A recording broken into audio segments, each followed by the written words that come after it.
ছাত্রদের নতুন দল সাথে জামাত, বিএনপির অবস্থান পরিষ্কার নয়। বাংলাদেশের রাজনৈতিক অঙ্গনে ছাত্র আন্দোলনের নেতাদের নতুন দলের ঘোষণা এক নতুন মাত্রা যোগ করেছে। গতানুগতিক রাজনীতির ধারা ভাঙতে তারা নিজেদের রাজনৈতিক প্ল্যাটফর্ম গড়ার সিদ্ধান্ত নিয়েছেন। কিন্তু এই উদ্যোগকে কিভাবে দেখছে দেশের জনগণ ও রাজনৈতিক দলগুলো? ২৮ ফেব্রুয়ারি বিকেলে দেশের তরুণ নেতৃত্ব নিজেদের নতুন দল ও কেন্দ্রীয় কমিটি গঠনের ঘোষণা করবে।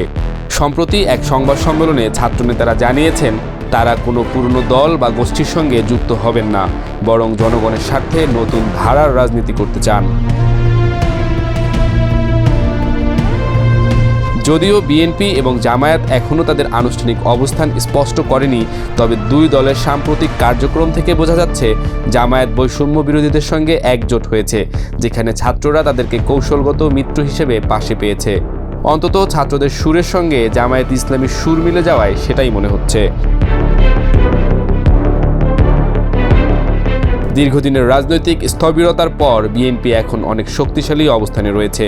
অন্তর্বর্তী সরকারের অনেক সিদ্ধান্ত, জামায়াতের মন্তব্য, নির্বাচনের আগে সংস্কারের বিষয়ে ছাত্রদের তাগিদের বিষয়ে বিএনপি একমত নয়।